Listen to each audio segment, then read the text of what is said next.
happiness is homemade. And I've heard this a lot with cooking, you know, and actually reminds me of just a dear friend of mine had a grandma. She's since passed, right? And she made, obviously, we've heard this story a million times. It's just the greatest Italian sauce in the entire world. I mean, just the best, right? And it's often attempted to replicate that, but it just can't be done. It, what was put into that sauce was more than ingredients. It was more than a method. It was a recipe. It was pure love, right? Pure love. Her love language, this particular woman who I knew for so many years, was in her cooking. With words, not so much. You know, in other ways, maybe it could have been a little smoother. Maybe she could have been whatever. All the other things she did. But the thing when you sat at her table, she made that food with love, and she did it fast. It's unbelievable speed. I still can't believe it. So happiness is homemade, and it reminds me of that sauce because that sauce was pure love, right? And it's the cookies your grandma used to make. And why can't I figure out what that was? It was just pure love, It's pure love. So happiness is homemade. It carries two meanings.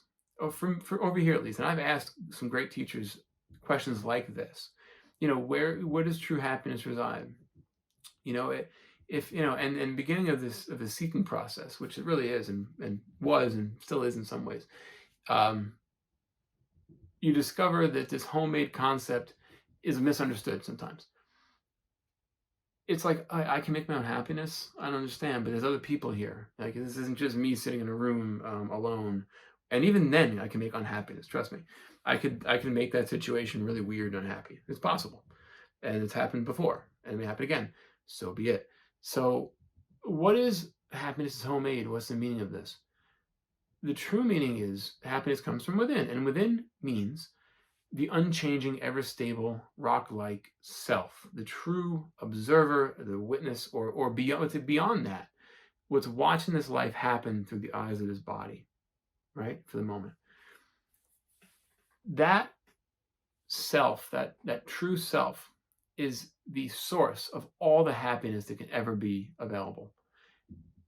And I'm going to call myself Jeff, okay, to you in third person. So Jeff, right, has preferences, lots of preferences. When not met, okay, when they're not met, when something goes awry, something doesn't quite fit, there's a welling up of anger or rage, or generally not sometimes rage, and this is true for most people in the world. It feels like there's just an expectation. When it's not met, what happens? There can be all those emotions and all that. When expectations lessen, when the self is in control, the true self, when there's a true understanding of what one is, the circumstances are less and less important. It's when something changes or doesn't go to plan. In fact, planning becomes secondary in a way. There's still a plan, perhaps, but the flexibility is there to kind of roll with those punches and just be like water, right? Bruce Lee. And just go where you go with it, right? Wherever it's going, you're going, right? And I've mentioned this before. It's just this, the kids song, row, row, row your boat. Now, in the scenario where, happiness is not present, you're rowing your boat against a current, not so gently down a stream, right? Not at all, in fact. In fact, it's quite rapidy, right? It's rapids. Or you're going with the rapids. But either way, gentle stream against the current, or you're in the rapids. This isn't a gentle stream, and you're not rowing anything. You're hoping to dear God you stay alive. Whereas rowing your boat gently down the stream is going with life, and that's true happiness. Life gives you all of these very many challenges. But what the teachings say, and I have to agree wholeheartedly so far in this experience of life, every issue given is also given with it a solution. The key, the lock and the key, the both sides of the same coin. It's all in there, right? It's all packed and it's all ready to go. So when something comes, you have the answer. It's there. But can you hear it? Can you be there for that? Are you going to be living in here, the mind, and just let that bounce? You're bouncing around like a pinball in your mind, and you are. But the thoughts are bouncing around, and you are identifying with them, and all of a sudden, they're you and you're them. And because now there's trouble. Because then happiness is relying on the outside world. So happiness is homemade relies on the idea, the true meaning of it may rely on the idea that homemade means the self, the true self, capital S, as per David R.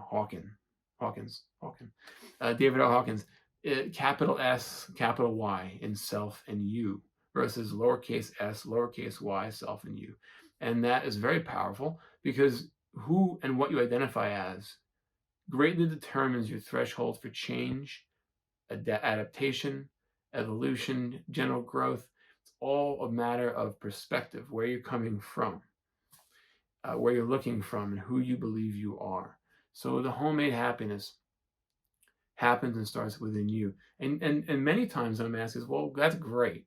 How do I work with that? What do I even do? Where do I start? What's happening with that? And how do I start brewing this happiness from within, this homemade happiness? And I'll ask often, oh, there's two parts to this. And again, there's usually two parts to the answer. It's almost like many answers to all these things, but they all come back to the same thing. What fills you up, right? Do more of that. All right. Of course, Jeff, that's so obvious. Of course I would if I could. I make time. I have the time for this.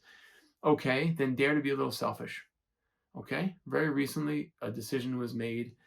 There's some stuff going on for the kids, little events at school, and we never missed them. And we've never missed them. I just take off every job I've had. I was there. And all of a sudden there came an event that we got a little selfish. We had something we had to do, my wife and I, had to be done no matter what. And we were going back and forth on this idea. And all of a sudden we decided to go do what had to be done. The kids were not happy about it for a moment, but there was the first time in 100, and we talked to them about it rationally. And I think it worked out great. And we went, we had to go. And boy, was it so important. So much happened that day. It was so critical to moving things forward for that particular project. It was so important. The kids got home, they were happy as ever. It was okay. So they rolled with it, and so did we, right? We went against the programming of saying, we got to be there. But being a little self-serving was actually selfless, because then everybody was more happy at the end of the day. The day ended beautifully. There was no problems. Everybody was happy. And that's a wonderful thing. So homemade happiness sometimes requires a little bit of self time, maybe, right? And that could mean meditation formally, active meditation, being alone for a moment, watching your favorite movie, just laughing out loud. It's a beautiful thing. So all these things considered, as you lump them together, can bring that homemade happiness cocktail together, that beautiful mix. And that can be your mix, but it comes from within, okay? Acceptance, it is as it is, all these things, very powerful, taught to me so many times by so many great teachers. I have to pay it forward and say this to you, and I hope it helps. If it does not, leave some comments. I'll try to help some more. All right. I love you all. Thank you for watching. Have a wonderful day, and bye for now.